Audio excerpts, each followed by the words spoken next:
고린도전서 15장 두 번째 시간입니다. 21절, 22절 첫 번째 말씀을 먼저 보겠습니다. 15장 21절, 22절 보면 사망이 사람으로 말미암은 것 같이 죽은 자의 부활도 사람으로 말미암도다. 이는 아담 안에서 모든 사람이 죽은 것 같이 그리스도 안에서 모든 사람을 살게 하려 함이라 말씀하고 있습니다. 자, 우리가 죽게 된 것은 아담이라는 사람 때문이죠. 그리고 우리가 그 아담의 후손이기 때문에 그렇습니다. 그럼 우리가 죽었다가 다시 살아날 수 있는 것은 또한 사람으로 이 땅에 오신 예수 그리스도로 말미암아 우리도 살아날 수 있는 것이죠.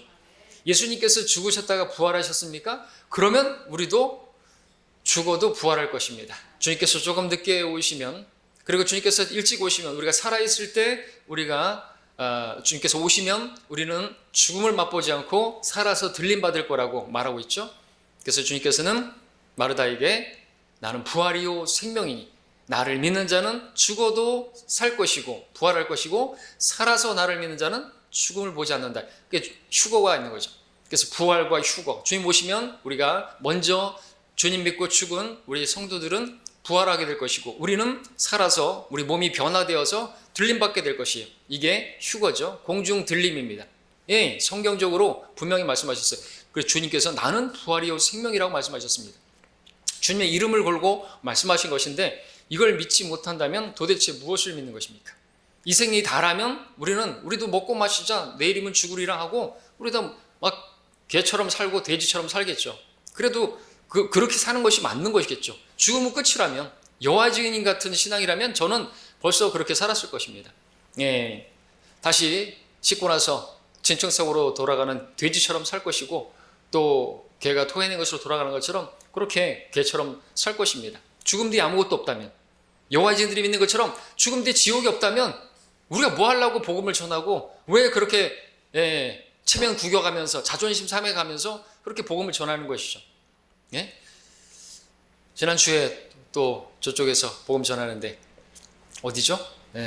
무안에서 어떤 아줌마가 차 타고 가면서 계속 뭐라고 하더니 차 타고 가면서 정신병원에 가서 약 먹고 와요. 예, 약 먹고 왔어요 라고 말할 걸 그랬어요. 그렇게 말하는 것이에요. 미친놈 소리 듣고 세상에 구경거리가 되고 세상이 찌꺼기가 되는 것이죠. 그래도 그렇게 해야죠. 나를 부인하고 그러지 않으면 주님의 제자가 될 수가 없기 때문에 나를 죽은 것으로 여기고 그렇게 주님을 섬겨야 되는 것입니다. 바울은 그렇게 했죠. 부활을 전하다가 미친놈 소리 듣고 그랬던 것입니다. 계속해서 보면 이제 부활에 관한 말씀들이 나오는 것입니다. 자, 이 지구상에 있는 모든 사람들은 아담의 후손이기 때문에 아담이 물려준 죽음도 물려받았습니다. 그러나 예수님을 믿고 그분 안으로 들어가게 되면 죽으셨다가 살아나신 그분처럼 부활하게 될 것이고 영원토록 살게 될 것입니다. 부활과 영생을 물려받게 되는 것이죠. 아담의 후손으로 그대로 남아있게 되면 죽음을 면할 수 없지만 예수 그리스도를 영접해서 그분 안으로 들어가게 되면 영생을 얻게 되는 것이죠. 우리가 아담 안에 있느냐 없느냐 이건 우리가 선택할 수 있는 문제가 아니에요. 우리는 태어날 때부터 우리는 아담 안에서 태어난 것이에요. 그죠? 우리는 죄인으로 태어난 것이 아담이 범죄함으로 인해서 우리가 죄인이 됐어요. 모든 사람이 한 사람의 범죄로 인해서 모든 사람이 죄가 임했어요. 그로 인해서 죄의 싹은 사망이라 우리가 죽음을 당한 것이에요. 사람이 왜 죽는 것입니까? 사람은 죄 때문에 죽는 것입니다. 코로나 때문에 죽는 게 아니에요. 무슨 암에 걸렸다고 죽는 게 아닌 것이죠. 죄 때문에 죽는 것이죠. 사람이 죽는 것은 죄 때문이다. 모든 사람이 죽죠? 모든 사람이 죄인이라는 것을 입증하는 것이에요. 죄인이 아니라고 말하면 나는 죄인이 아니라고 말한다면 죽지 말라 이거죠. 죽지 않는 것으로 자신이 죄가 없음을 자기가 죄인이 아님을 증명해내야 되는 것이에요. 사람은 왜 죽는 것입니까? 부처도 그것을 해결할 수 없었어요. 생로병사, 사람은 왜 병들고 왜 늙고 왜 죽냐 이거죠. 답을 어디서 얻을 수가 있어요? 진리가 아니면 입을 닫아야죠. 성경은 창조부터 시작해서 사람이 어떻게 태어나고 진화된 게 아니에요. 닭이 먼저입니까? 알이 먼저입니까? 닭이 먼저죠. 진리 하나님 말씀을 모르고서는 알 수가 없는 것입니다. 사람이 죽으면 어떻게 부활합니까? 부활할 수 있죠. 믿을 수 없습니까? 믿을 수 있습니다. 하나님께서는 하나님께 속한 모든 것들을 창조물을 통해서도 보여주신다 그랬죠. 여러분 봄에 보십시오. 나무에서 그 죽은 것 같은, 겨우 내내 죽어버린 것 같은 그 나무에서 파릇파릇 잎이 나고 꽃이 피고 열매가 맺죠. 죽었다가 부활하는 그 죽음으로 끝나지 않고 부활한다고 하는 것을 보여주는 것이죠. 씨를 심었어요. 땅에다 묻었어요. 죽었죠. 하나의 밀이 땅에서 죽지 않으면 어떻게 돼요? 죽어야 부활하는 것이에요. 우리도 죽어야 부활하는 것이죠. 맞습니까? 우리가 죽어야 부활하죠. 그럼 우리가 죽지 않고 있다면 우리는 휴거되는 것이죠. 우리는 무덤에 들어가지 않고 들림받을 수 있는 세대에 살고 있는 것입니다. 여러분들 부활파에 속하기 원하십니까? 휴거파에 속하기 원하십니까? 주님 빨리 오시면 우리는 휴거파에 속하는 것이죠. 우리는 부활, 여러분 관에 들어가기 원치 않으시면 빨리 주님 오시라고 기도하셔야 되는 것이죠. 우리는 그것을 소망하고 있습니다. 러커 목사님 그거 소망하고 열심히 운동하고 했지만 주님께서는 한 사람이라도 더 멸망하지 않고 더 구원받게 하시려고 오래 참고 계시는 거예요. 그러니까 우리가 복음을 전해야죠. 그래서 한 사람이라도 더 이겨와야죠. 그러려고 이 세상을 불태우지 않으시고 우리를 조금 더 남겨두신 것이에요. 주님의 복음을 증거하게 하시려고. 우리가 먹고 마시고 장가가고 시집가고 심고 건축하고 그 일만 한다면 노아의 때에 그 사람들하고 다를 바가 없는 것입니다. 하나도 다를 바가 없는 것이죠. 먹고 마시는 게 뭐가 죄입니까? 심고 건축하는 게 뭐가 죄입니까? 그것만 하면 노아의 날들의 그 죄인들하고 다를 바가 없다는 거죠. 구원받은 우리들에게 책임이 있는 것입니다. 의무가 있는 것이 가서 모든 사람들에게 모든 민족에게 가서 복음을 전파하라 했죠. 복음을 모르는데 어떻게 합니까?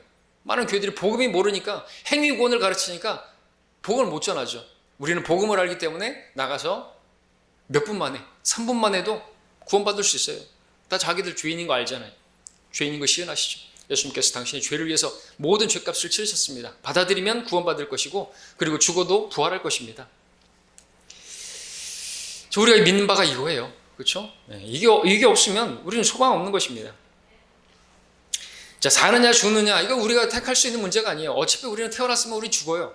근데 우리가 태어나고 죽지만 우리가 다시 부활할 수 있는 것은 우리가 선택에 달려 있어요. 다시 부활하는 것. 물론 저 죽은 자들도 부활하겠지만 계시록에 보니까 그들은 부활한다고 표현 안 합니다. 둘째 사망이라고 말하고 있죠. 그렇죠? 첫 번째 부활에 속하는 사람들이 있고 둘째 사망에 속하는 사람들이 있어요. 그들은 부활했다고 말하지 않습니다. 사망과 지옥도 죽은 자들 넘기고 하는데 그들이 둘째 사망에 이제 지옥에 던져지기 위해서 불못에 던져지기 위해서 잠시 일으켜지는 것뿐이다라고 하죠. 자, 성경에 보면 창세기 그에서는 아담 안에서 사는 뭐 낳고 죽으니라 나오죠. 마태복음에서 예수 그리스도의 계보에서는 낳고 죽었다는 표현이 일부러 안 나오고 있죠. 예수 그리스도 안에 있으면 우리는 죽어도 죽는 게 아니고 그건 잠자는 것이다 이거죠. 그리스도 안에서 잠든 것이 죽음이 없어요. 마태복음의 계보하고 창세기 아담의 계보를 보십시오. 낳고 죽으니라 몇 세를 살고 죽으니라 계속 나오죠. 아담 사람들은 아담에 태어난 사람들은 결국 죽는 것으로 끝나는 것이에요. 근데 우리가 예수 영접하게 되면 아담 안에 있는 우리가 이제 그리스도 안으로 옮겨지게 되고 우리는 죽는 게 아니에요. 죽어도 죽는 게 아니죠. 잠든 것이고 주님께서 일어나라 그러면 우리는 부활하게 되는 것입니다. 자, 23절 보겠습니다. 그러나 각자 자기의 서열대로 되리니 그리스도가 첫 열매들이요 그 다음은 그리스도께서 오실 때 그분께 속한 사람들이라. 그 후에는 끝이 오리니. 자, 여기 서열이 나오죠. 죽었다가 살아나는 부활에도 서열이 있는 것입니다.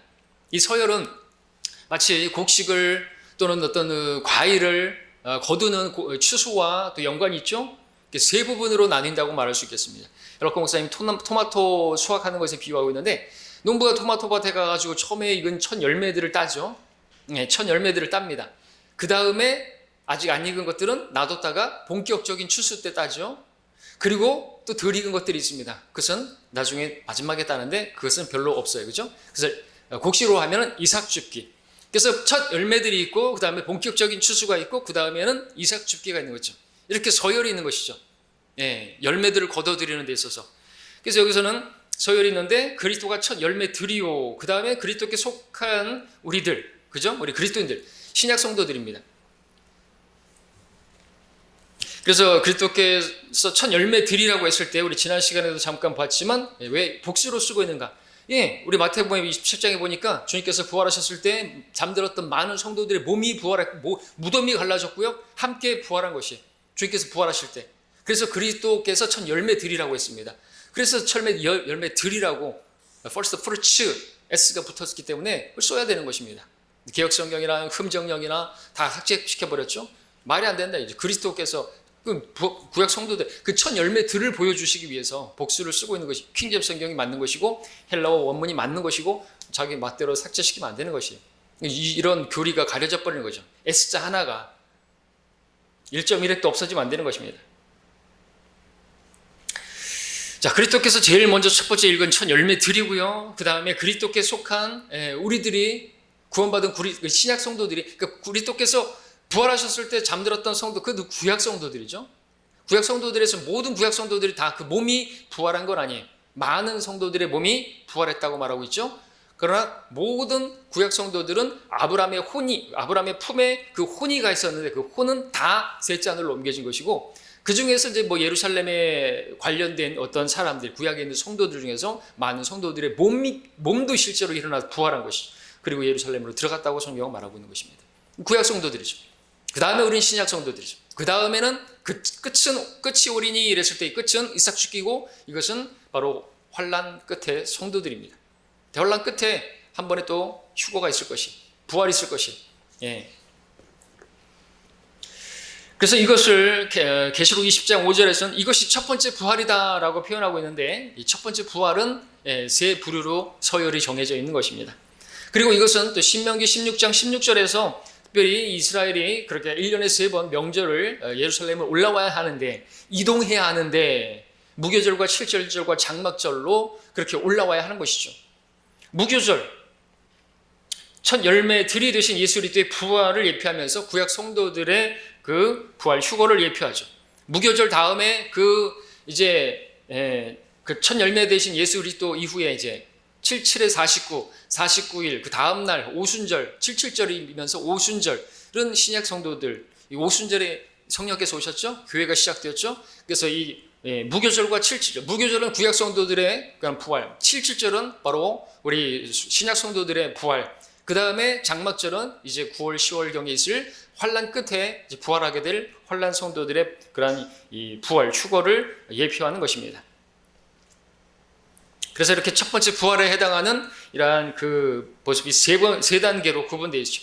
구약 성도들이 첫 번째, 신약 성도들이 두 번째, 환란 성도들이 세 번째인 것입니다.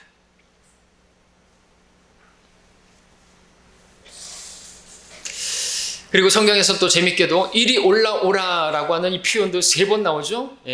잠언 25장 7절에서 한번 나오고, 요한계시록 4장 1절에서, 요한계시록 11장 12절에서 한번 나오고, 이렇게 3번 나옵니다. 잠언 25장 7절은 구약 성도들의 휴거를 예표할 수 있고요. 이리 올라오라, 그리고 부활, 다시 이리 일어나라. 그리고 계시록 4장 1절에 보면 이제 사도 요한 교회의 예표가 되죠. 그래서 올라가고, 그 다음에 환란이 펼쳐지는 신약 성도들의 그러한 휴거를 예표하고, 그리고 계시록 11장 12절은 환란 성도들, 모세와 엘리야와 함께 그렇게 휴거되어질 환란 성도들의 예표가 되는 것이에요. 성경에 이렇게 정확하게 나와 있습니다. 그 세 부분을 신명기에서는 무교절, 칠칠절, 장막절 세 절기로, 그리고 또 성경 전체에서 이리 올라오라는 것을 3번으로, 그래서 우리가 그렇게 올라가게 되는 것, 새 예루살렘으로 올라가는, 그리고 구약성도 예루살렘으로 3번 올라가야 되는데, 재밌죠? 무교절, 칠칠절, 장막절 그렇게 올라가는데 우리도 올라가게 될 것입니다. 자, 그 다음에 우리 25절, 26절을 보겠습니다. 25절, 26절에 보니까 주께서 모든 원수를 자기 발 아래 두실 때까지 통치하셔야 하리니 멸망받게 될 마지막 원수는 사망이라. 자, 구약성도 신약성도 환란성도 다 이제 올라간 다음에 이제 그리스도의 천년왕국이 통치가 시작되죠. 모든 원수를 예수 그리스도의 발 아래에 그렇게 두실 때까지 그렇게 통치하게 되는데, 마지막 원수는 사망이라고 말하고 있습니다. 이 사망과 지옥도 불못에 던져진다 이렇게 표현하고 있는데, 특별히 사망이 원수로 의문화되고 있습니다. 그래서 사망, 권세를 가진 마귀도 이렇게 말할 수 있죠. 사망이 마귀라면 생명은 예수 그리스도시죠. 예수님은 생명이시죠. 마지막으로 이제 불못에 던져지게 될 건 마귀인 것입니다. 그 전까지 마귀는 계속해서 사람들을 속여요.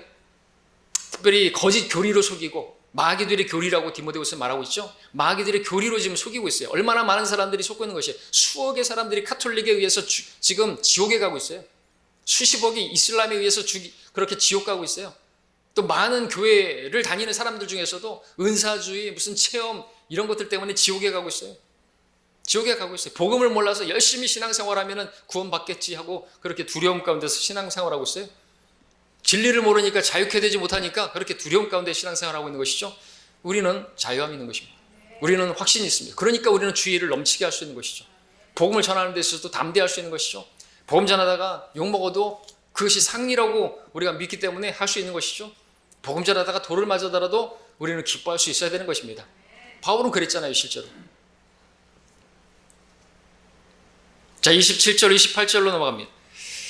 자, 만물을 그의 발 아래 복종시켰다고 하셨으니, 만물이 그의 아래 복종하였다고 말씀하실 때 만물을 그의 아래 복종시켰던 그분은 제외된 것이 분명하도다. 만물이 그분께 복종할 때에 그때 아들 자신도 만물을 자기에게 복종케 하신 그분께 복종하시리니 이는 하나님께서 만물을 안에서 모든 것이 되시려 하심이라 그랬습니다. 아직까지 이때가 오지 않았어요.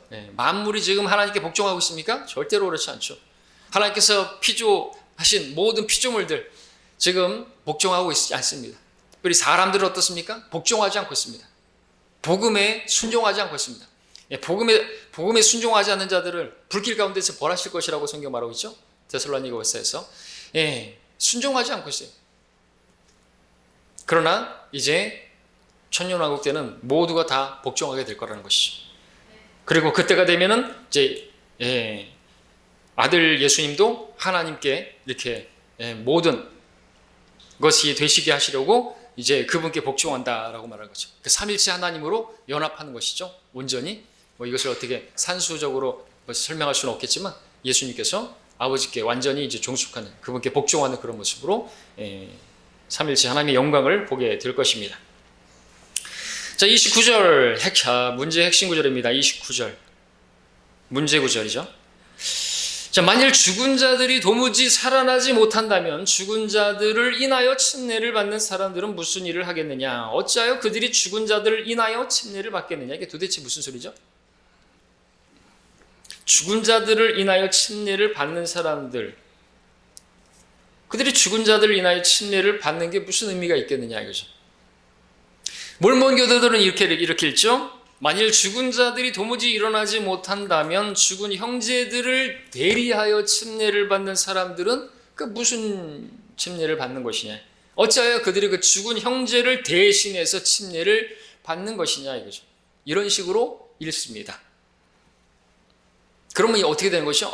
죽은 형제 침례를 받지 않고 죽은 어떤 내 어머니, 아버지, 내 형제 그들이 침례받지 못하고 죽었으면 내가 그 죽은 자를 대신해서 침례를 받으면 그가 살아난다, 부활한다 라고 가르치는 침례에 의한 중생, 게다가 침례에 의한 대리 부활 이런 걸 가르치는 게 몰몬 교도들이에요. 그러나 그렇게 읽을 필요가 전혀 없는 것이죠. 이 구절은 그런 말씀이 아닌 것입니다. 성경에서 죽은 자라고 말하면 죽은 자죠. 죽은 형제가 아니라는 것입니다. 첨가하면 안 되죠. 죽은 자는 구원받고 죽은 그 그리스도인의 가족들을 생각할 게 아닌 것입니다. 고린도서 15장에 죽은 자 언급되는 그 구절들을 보게 되면 죽은 자 누군지 보십시오. 12절에 죽은 자가 나오죠. 죽은 자들. 13절에도 죽은 자들이 나오죠. 15절에도 죽은 자들이 나옵니다. 16절에도 죽은 자들이 나옵니다. 그와 같이 20절도 마찬가지로 죽은 자들이 나오고 있습니다. 그래서 이러한 문맥 가운데 29절에서도 지금 이 죽은 자들을 인하여 침례를 받는다. 이 죽은 자는 죽은 자를 가리키는 것이죠. 그런데도 이것을 구원받고도 침례를 받지 못한 죽은 형제들로 해석하게 되는데 그렇게 말하는 그 이유는 바로 물침례를 받아야 구원받는다고 하는 그들의 교리를 말하기 위해서 그들은 몰몬교도들은 초대교회 시대에 죽은 자들을 인해서 부활을 전제로 대신 침례받게 하는 그런 침례식이 있었다라고 주장을 하는데 이거는 자기들이 그러한 것들을 주장하기 위한 거짓 교리에 지나지 않습니다. 이것은 로마 카톨릭의 연옥 교리와 마찬가지죠. 죽은 자를 위해서 열심히 기도하면 그 죽은 자가 부활하게 되고 연옥에서 빠져나오게 될 것이다. 이거 불교교리도 마찬가지입니다. 죽은 자들을 위해서 많은 사람이 명복을 빌어주면 그 염라대왕이 그를 지옥에 안 보내고 지옥에서 건져내 준다고 가르치는 것이에요. 많은 사람들이 명복을 빌면. 그래서 명복을 비는 것이에요. 여러분, 불신자들이 왜 죽은 사람들이 명복을 자꾸 비는 줄 아십니까? 그렇게 자기가 많은 사람들을 위해서 명복을 빌어주면 자기도 죽었을 때 많은 사람들이 자기를 위해서 명복을 빌어주면 자기가 그 지옥 가지 않고 염라대왕이 많은 사람들의 그 명복을 빈 그걸 기준으로 해서 자기를 올려줄 거라고 그렇게 믿는 게 그들의 교리예요. 불교 교리예요. 그래서 우리는 명복을 빈다는 그런 소리를 하면 안 되는 것입니다. 삼가 고인의 명복을 빕니다. 불교 교리예요. 염라대왕이 어디 있어요? 그래서 성경에서 가지고 오고 따오고 하는데 로마 카톨릭의 교리하고 마찬가지고 몰몬교도하고 마찬가지인 것이 죽은 자를 위해서 우리가 할 수 있는 건 아무것도 없어요. 그렇죠? 다윗도 자기 아이가 죽었을 때 죽기 전에는 열심히 기도하고 울고 했지만 죽으니까 어떻게 해요? 그냥 눈물 딱 끊치고 옷 갈아입고 음식 먹었어요. 이상하죠? 죽은 자를 위해서 더 이상 할 수 있는 게 없어요. 내가 그에게 갈 수 있어도 그가 나한테 올 수는 없잖아요. 그죠? 죽은 자를 위해서는 더 이상 기도할 수도 없는 것이 기도할 필요도 없는 것입니다.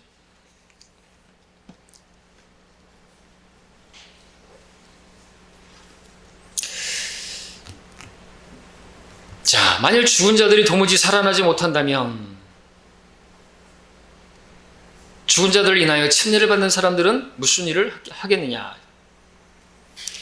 자, 여기서 죽은 자는 뭘 말하는 것이죠? 우리 육신을 말하는 것이죠. 우리를 말하는 거죠. 내가 죽은 것이에요. 그리스도 안에서 있는 사람들은 우리 육신은 죽은 것입니다. 그래서 이 죽은 육신을 내가 죽었다라고 하는 내 자아가 죽었다는 것을 내가 입증하기 위해서 내가 신앙 간증하기 위해서 받는 게 뭐예요? 침례라는 거죠. 그래서 침례는 내 믿음의 고백이고 선한 양심의 응답이고 그렇게 침례를 받음으로써 내 죽은 자를 장사 지내는 것이. 그러나 왜 침례를 받는 것입니까? 도무지 살아나지 못한다면 침례를 받는 게 아무 의미가 없겠죠? 침례를 받는 것은 그렇게 내가 죽었지만 다시 주님과 함께 부활할 것을 믿기 때문에 그렇기 때문에 침례를 받는 것이에요. 근데 이 죽은 자가 다시 부활하지 못할 거라고 한다면 도대체 무슨 그 죽은 자를 인해서 침례를 받는 게 무슨 의미가 있느냐라는 것이죠. 우리 죽은 육신을 말하는 거죠. 이 육신도 부활할 것을 부활은 뭐예요? 혼이 아니에요. 부활은 몸이에요. 우린 몸의 부활을 믿어요. 우린 육체의 부활을 믿어요. 개역성경은 육체의 부활을 부정하고 있죠. 내가 이 몸 밖에서 주를 보겠다. 욥기의 말씀. 그러나 내 몸을 입고 내가 그를 보리라. 육체의 부활을 우리가 시인하고 있는 믿고 있는 욥의 그러한 신앙을 우리가 이 바른 성경에서 볼 수가 있지만 개역성경은 그렇게 하고 있지 않습니다. 육체 부활을 부정해요. 그렇기 때문에 그런 성경을 쓰기 때문인지 무슨 이렇게 뭘 이렇게 기증하는 자신의 어떤 신체나 장기나 이런 걸 기증하는 그 바르지 않은 것이에요. 내가 그걸 줬는데 그리고 나 죽었는데 주님께서 휴거하실 때 우리 육체가 부활하는데 내 심장 줬던 사람은 죽어버릴 수 있어요. 이 부분에는 조금 어려운 부분이 있지만 하나님께서 자비를 베푸셔가지고 그 사람 구원받게 하시려고 그렇게 할 수도 있을지 모르겠지만 그래서 우리는 그런 그 장기 기증을 하는 거는 비성경적인 거죠. 왜? 내 육체를 입고 주님을 볼 것이기 때문에 그랬어요. 내가 내 장기를 줘놨는데 그리고 나는 죽었는데 주님께서 휴거시킬 때 내 육체가 부활한다니까요. 어떻게든지 하나님께서 모으신단 말이죠. 어떻게 죽었든지 간에 화장을 했든지 간에 다 그것이 부활하게 될 것이. 자, 럭카 목사님은 침례를 줄 때 침례 순종하는 사람에게 예수님께서 이제 당신을 위해서 죽으셨고 이제 당신은 이제 그러니까 예수님과 함께 당신은 죽었고 장사되었고 부활했다. 당신이 당신의 육신은 그렇게 죽었고 이제 장사 지내는 것이고 그래도 이렇게 하면서 부활하셨습니다. 믿음으로 이렇게 말하는 거죠. 우리는 이제 그렇게 살아난 부활 생명으로 예수님의 생명으로 이제 살겠다라고 하는 그런 간증인 것이. 이것이 성경대로 믿는 사람들에게서 또 이렇게 침례식 때 거행되어지는 것이죠. 럭카 목사님 특별히 이렇게 표현한다 그러죠. 이제 죽은 자로 인하여 침례를 행하노니 당신은 이제 죽었고 장사되었고 그리고 부활하셨습니다. 죽은 자를 인하여 침례를 주노니라고 말하는 것이죠. 당신은 죽었다 이거죠. 그걸 당신도 고백했지 않습니까? 그러니까 당신의 고백에 따라 나는 침례를 줍니다. 당신은 죽었고 그래서 죽은 자를 인하여 침례를 받는 거예요. 근데 이거를 죽은 자들을 인하여 대신 침례를 받는 그런 교리를 가져오면은 안 되는 것이죠. 그건 사사로운 해석인 것입니다. 그랬으면 좋겠죠. 침례받지 못한 사람, 그럼 그 사람들은 구원은 받았는데 침례를 못 받았으니까 지옥에 갈 수 있는 것입니까? 아니죠. 침례가 뭐예요? 예수님의 그 강도는 그 침례 받았나요? 여러분 성경에 그렇게 되어 있습니까? 그 침례를 받고 세례라도 받았나요? 아니잖아요. 낙원에 갔잖아요. 자, 30절 31절입니다. 또 우리가 어찌하여 매 시간 위험에 처해야 하겠느냐? 내가 그리스도 예수 우리 주 안에서 지니고 있는 너희의 자랑으로서 단언하노니 나는 매일 죽노라. 자, 바울이 부활이 없다면, 예수님께서 부활하신 것이 사실이 아니라면 무엇 때문에 매 순간 그렇게 위험을 무릅쓰는 그런 삶을 삽니까? 그렇죠? 그리고 자신의 그런 시간과 그런 돈과 그런 모든 것들을 다 버려가면서 뭐 하려고 그렇게 위험스럽고 그렇게 무슨 고통을 즐기는 사람도 아닐 텐데 왜 그런 삶을 살았을까요? 부활이 있으니까. 사도 바울은 더 좋은 부활을 얻기 원한 것이, 부활에도 순서, 다음 시간에 보겠지만 부활에도 다 같은 부활이 아닌 것이, 영광이 다른 것입니다. 그죠? 해의 영광이, 달의 영광이 다르고 별들의 영광이 다른 것처럼 우리가 부활할 때 우리가 쓴 면류관에 따라서 우리 영광이 달라지게 될 것이고, 그 영광은 감히 비교가 못 되는 것이죠. 많은 고난을 당한 사람일수록 우리가 당하는 그 고난의 영광은 점점 비례하는 것이죠. 그걸 알기 때문에 그런 고생을 하는 것입니다. 믿기 때문에 아는 것이 아니라 믿기 때문에 그렇게 고난을 당하는 것을 자초하는 것이죠. 바울 시대의 복음, 예수님의 부활을 증거하는 자체는요, 목을 내놓는 것이에요. 그렇잖아요. 예수님께서 부활했다라는 걸 가르치면은요, 그걸 못 가르치게 하려고 그 종교 바리새인들, 서기관들 다 알았잖아요. 예수님께서 부활하신 거. 근데 속였죠. 돈 주고 매수했잖아요. 제자들이 훔쳐간 거라고. 사기꾼 같은 놈들, 그렇죠? 분명하게 부활하셨는데도 불구하고 돈으로다가 매수해가지고. 근데 베드로와 사도들이 전하니까 어떻게 했어요? 잡아다가 때리고 다시는 부활을 얘기하지 말라고. 그때 베드로가 했던 말이 뭡니까? 하나님 앞에서 너희에게 경청하는 것이 하나님께 경청하는 것보다 나은지 너희들이 판단하라고. 말할 게 없죠. 말할 수가 없어요. 그렇게 담대하게 두들겨 맞았는데도 또 복음을 전하는 거예요. 예수님의 부활을 증거하는 것이에요.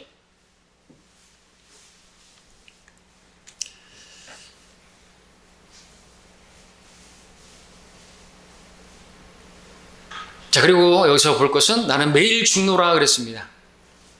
매일같이 죽음의 그림자가 자기를 드리고 있었죠. 자, 여기서 이제 죽음이라고 했을 때 우리는 두 가지로 설명할 수가 있습니다. 앞에서 침례를 받을 때 우리는 이미 죽은 자라고 했는데 내가 또 매일 죽노라 이렇게 말하는 것이 앞뒤가 안 맞는 것처럼 보일 수 있지만, 교리적인 죽음이 있고 실천적인 죽음이 있는 것이, 교리적으로는 이미 우리가 죽은 것이에요. 그죠? 우리가 내 그리스도와 함께 십자가에 못 박혀 있는 것이죠. 죽은 것이. 그럼에도 여전히 살아있습니다. 이 살아있는 내 육신을 죽음에 넘기는 것이죠. 교리적인 죽음은 로마서 6장에서 말하고 있습니다. 그런즉 우리가 무슨 말을 하리요? 은혜에 넘치게 하려고 죄에게 거하리요. 결코 그럴 수 없니? 죄에게 죽은 우리가 어떻게 더 이상 그 가운데 살겠느냐? 그럼 우리가 죽음 안으로 침례를 받아 그와 함께 장사되었으니 우리가 이것을 아나니 우리 옛사람이 그와 함께 십자가에 처형된 것은 죄의 몸을 멸하여 우리가 더 이상 죄의 종로로 사지 않게 이미 처형된 것입니다. 그렇게 우리가 교리적으로 죽은 것이에요. 죽은 자들이에요. 이 죽음을 교리적인 측면으로 그렇게 본 것이고요. 또 우리는 매일 죽어야 되는데 그것은 실천적인 죽음이고, 주님께서 우리를 말씀하실 때 날마다 자기 십자가를 지고 나를 따르라고 말했죠. 그래서 우리가 실천해야 되는 것입니다. 날마다 자기 십자가를 지고 나를 따라. 그래서 나는 날마다 죽노라. 나는 매일 죽노라. 내가 십자가에, 우리는 죽은 거예요. 교리적으로 하나님 보실 때는 죽은 것인데 내가 여전히 살아있어요. 근데 이거는 내가 죽은 것으로 여기는 것이 필요하다는 거죠. 내 성질머리가 여전히 살아있으면요, 그 육신에서 나오는 것은 더러운 것들 뿐인데, 그러면은 내 가정도 내 교회도 이거는 아주 그냥 냄새나고 육신이 펄펄 살아있는 그런 교회가 되는 것입니다. 고린도 교회가 되는 것이죠. 지금 고린도 교회에서 말하고 있잖아요. 고린도 교회가 그 모양이었어요. 사랑도 없고 육신이 막 살아있으니까 너희는 아직도 육신적이라, 그 육신을 막 하니까 막 파당을 짓고 서로 시기하고 서로 미워하고 서로 분열되어지고 육신의 일들이 나타나지 않았습니까? 육신의 일들이. 그 육신을 죽음에 넘겨줘야 되는데 나는 매일 죽노라. 내가 그리스도와 함께 십자가에 못 박혀 있으나 이게 그리스도의 승리의 비결인 것입니다. 죽은 것으로 여기는 것입니다. 주님께서 보시는 것처럼 나도 그렇게 여기는 것이죠.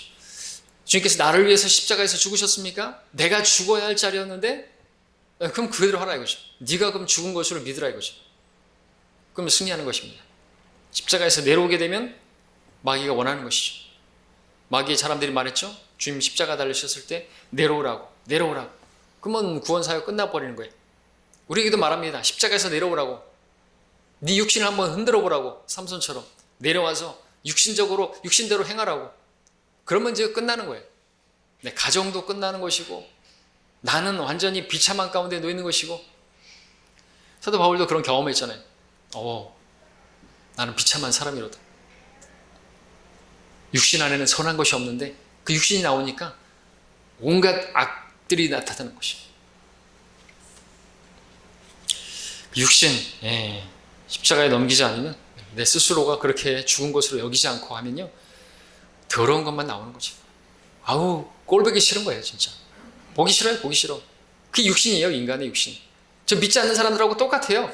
구원받은 사람도 똑같은 육은 육이에요. 육은 전혀 무익한 것입니다. 그 육신이 드러나게 되면은 주위 사람이 힘들어요. 그죠? 구원받지 않은 사람 때문에 구원받은 우리 아내분들 또 남편분들 얼마나 힘들어요. 근데 구원받은 성도도 똑같은 육신이에요. 다른 성도들에 대해서 그 육신을 그렇게 드러내게 되면 힘들어요. 피곤합니다. 짜증나죠. 근데 같이 또 짜증내고 같이 또 막 그렇게 하면은 어떻게 돼요? 안 되죠. 십자가에 못 박혀야 되는 것입니다. 이 실천적인 그런 죽음으로. 32절입니다. 내가 만일 사람들의 방식대로 에베소에서 짐승들과 싸웠다면 내게 무슨 유익이 있으리요? 만일 죽은 자들이 살아나지 못한다면 우리도 먹고 마시자 내일이면 죽으리라 하였으리라. 자, 에베소의 짐승들과 싸웠다는 건 말 그대로 짐승과 싸웠다는 게 아닙니다. 원형 경기장에서 사자밥이 되고 뭐 그런 게 아닙니다. 그렇게 말하는 사람도 있지만 성경에서 짐승들은 이제 마귀와 더러운 영들에도 비유하죠. 바산의 황소들 뭐 이렇게 시편 22편에서 말하는 것처럼. 그리고 마귀의 종들 그리고 불신자들. 성경에서 짐승으로 비유되는 사람들이 나오잖아요. 개, 돼지, 거짓 선지자로 이렇게 또 비유되기도 하고, 남자, 여자 막 그렇게 말합니다. 불신자들. 그렇게 싸운 것이죠. 자, 근데 죽은 자들이 살아나지 못한다고 한다면 자신이 무엇 때문에 그렇게 박해를 받고 저 불신자들에게 공격을 당하고 마귀 같은 그 짐승 같은 자들하고 싸우고 그랬냐는 것이죠. 부활이 없다면 우리도 먹고 마시자 내일이면 죽으리라. 노세 지화자 좋다 하면서 노세 젊어서 노세 늙어지면 못 노나니 얼씨구 절씨구 뭐죠? 그렇게 차차차 하면서 놀지. 저도 구원받기 전에는 그렇게 살았죠. 죽으면 끝이라고 믿고 살았죠.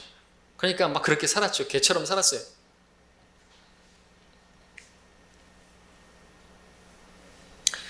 자, 우리도 먹고 마시자 내일이면 죽으리라. 이 사상, 이교도의 쾌락주의 사상입니다.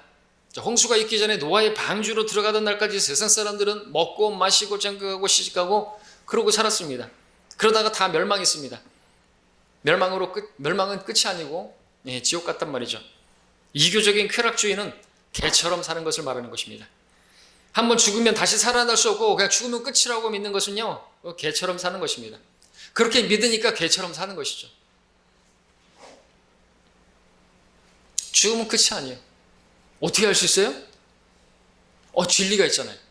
히브리서 9장 27절에 한번 죽는 것은 사람들에게 정해진 것이고 그 뒤에는 심판이 정해져 있다고. 한번 죽는 것이 정해져 있습니까? 다 알죠? 다 믿죠? 그건 다 믿지 않아도 할 수 없어요. 사실이니까. 죽음 뒤에는 심판 지정이 돼. 죽으면 끝이라고? 아니라 그죠. 심판이 있는 거예요. 심판. 죄의 심판. 그 심판을 면할 수 있는 사람들이 누구예요? 우리들이죠. 그 심판을 피하는 것이 그 사람들이, 살아있는 사람들이 해야 할 첫 번째 일인 것이죠. 먹고 마시고 더 마시려고, 더 뭐 벌라고, 더 먹으려고, 얼마나 더 잘 먹으면 행복한가요? 솔로몬처럼 뭔가 봤나요? 그러다가 혼을 잃어버리면 무슨 유익이 있겠습니까? 솔로몬이 그렇게 누렸던 그 영광도 풀의 꽃만도 못한 것이라고 한다면 아무것도 아무것도 아니에요. 그건 인간이 누릴 수 있는 영광, 여러분 풀의 꽃, 우리 아까 자매가 가져오신 그 꽃 며칠이면 얼마든지 먹던 시들어버리죠? 시들어버리는 거예요. 그걸 보면서 우리는 알아야 되는 거죠. 이 땅에서 영화라는 거 풀의 꽃과 같은 것이구나. 가만히 생각해보면 정말 덧없는 거 아닙니까? 그래서 나무로 창을 내겠소. 창 내고 그냥 밭을 한참 가리로 해가지고 조그만 텃밭이나 하나 꾸리고 그냥 사는 게 그게 행복이라는 거예요. 인생 별거 없다는 것이죠. 근데 진리를 모르는 것이죠. 죽으면 끝이 아니에요. 그렇게 살다가 그렇게 하다가 그게 인생이면은 얼마나 허무해요. 끝이 아닌 것입니다. 그래서 33절에서 말하고 있죠. 미혹되지 말라. 악한 사귀면 좋은 행실을 부패시키느니라.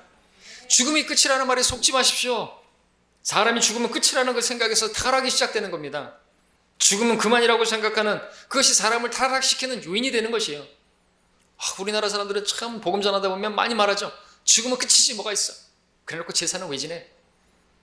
그죠?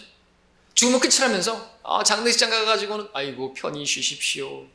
아이고 좋은 데 가셨을 겁니다. 한 입 갖고 두 말하는 뱀의 혀를 가지고 있네요. 마귀네요. 마귀 자식들이네요. 죽으면 끝이라고요? 그러면서 세월호는 영원히 기억하겠대요. 영원히 사랑하겠대요. 영원히 잊지 않겠대요.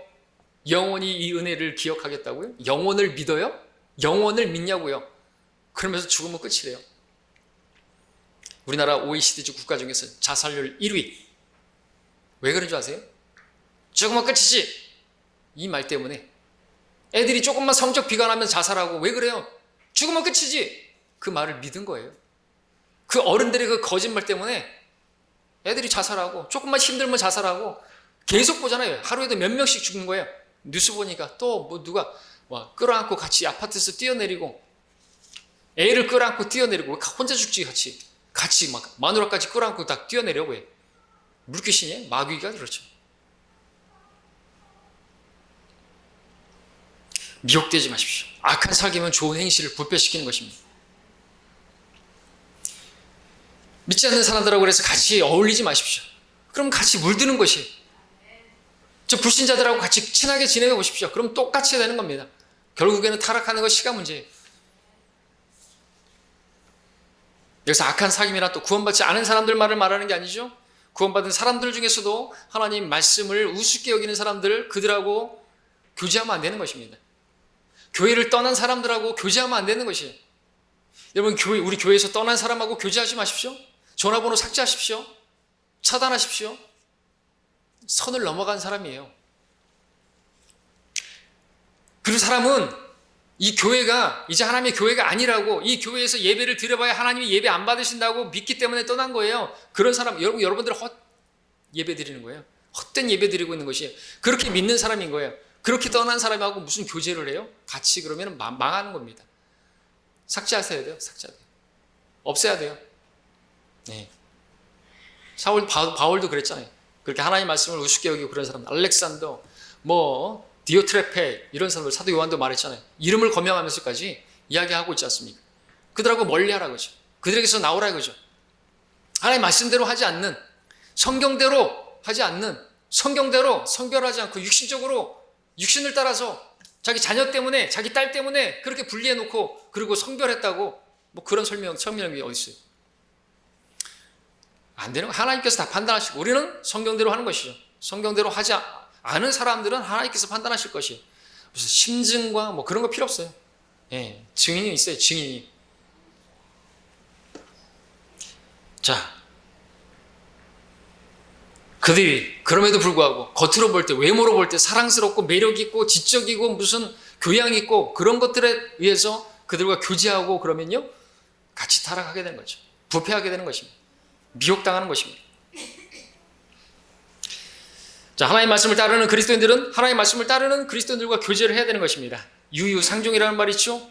근데 마귀는 그리스도인들로 하여금 세상 사람들과 그렇게 관계를 끊지 못하도록 계속해서 끈질도록 역하는 거예요. 그래서 그리스도인들로 많은 방해를 받고 세상과 성별하지 못하고 삶을 살고 있는데 이것이 힘든데 그렇다고 해서 포기하면 안 되는 것입니다. 마귀에게 굴복하게 되면 그리스도인의 삶은 간증을 잃어버리는 것입니다. 맛을 잃은 소금이 되어가지고 믿지 않는 사람들에게 그들에게 이제 짓밟히게 되는 것이에요. 그들은 속에서 말했죠. 교회 다닌다더니 너도 별거 아니구나. 너 날라리 신자구나. 아무것도 그리스도의 향기도 나타나지 않는 것입니다. 그리스도의 생명이 나타나지 않으니까 그들이 생명을 얻지 못하고 그리스도의 생명을 얻지 못하고 구원받지 못하고 그냥 지옥 가는 것이에요. 자, 어리석은 자들하고 교제하게 되면 나도 어리석은 사람이 되고요. 현명한 사람들과 교제하면 나도 현명한 사람이 되고요. 타락한 사람들과 그렇게 섞여 있으면 나도 모르게 타락하게 되는 것이에요. 구원받지 못한 죄인들에게 복음을 전하고 열심히 구령하는 그리스도인들과 교제하다 보면 나도 훌륭한 구령자로 그렇게 되어 있는 모습을 발견하게 될 것입니다. 성경을 열심히 읽고 묵상하는 그리스도인들과 함께 사귀다 보면 나도 그렇게 성경을 열심히 읽는 그리스도인이 되는 것이에요. 그렇죠? 까마귀 노는 곳에 백노야 가지 마라 그랬잖아요. 성별해야 되는 것입니다. 34절 마지막으로 보겠습니다. 의에 대하여 껴있고 죄를 짓지 말라. 어떤 자들에게는 하나님의 지식이 없기에 내가 너희를 부끄럽게 하려고 이 말을 하노라 하죠. 바울에게 부끄러움 당하는 건 별거 아닐 것이에요. 그죠? 진리의 지식에 하나님 말씀 올바로 나누어서 공부하지 않으면 하나님 앞에 부끄러움을 당하는 것입니다. 그리스도인이라고 자처하면서 하나님 말씀에 대해서 지식이 없다면 몰랐어요. 변명이 될 수가 없는 것입니다. 무지는 변명이 될 수 없어요. 공부하라 그랬잖아요. 공부하라고. 그죠? 묵상하라 그랬잖아요. 읽으라 그랬잖아요. 구원받지 않은 자와 다를 것이 부끄러움이 당하는 것입니다. 하나님 말씀 분명히 부활을 가르치고 있고 죽은 자들이 부활하 다시 살아난다는 걸 가르쳐주고 있는데도 불구하고 부활이 없다라고 그렇게 부활이 있냐라고 부활하겠어 라고 말한다면 그 사람은 바보인 것이죠. 자연을 통해서 일반 계시로도 보여주고 있고 성경을 통해서 진리의 말씀으로 기록된 말씀으로 보여주고 있고 무엇보다도 예수님께서 그렇게 죽은 자들 가운데 부활하셨는데 그걸 보여주셨는데도 그러면 자기가 그리스도인이라고 말할 수 있나요? 부활이 없다고 한다면 안 믿는다면 지옥이 없다고 말한다면 그 사람은 바보인 것이죠. 바보들이 많아요. 바울은 그러한 무지한 자들을 부끄럽게 하기 위해서 이제 바보가 되지 말라고 부끄럼 당하지 말라고 결국에 하나님 앞에 부끄럼 당하지 말라고 이런 말을 쓰고 있는 것이죠. 여기까지 공부하겠습니다. 다음 시간에 고린도서 15장 마저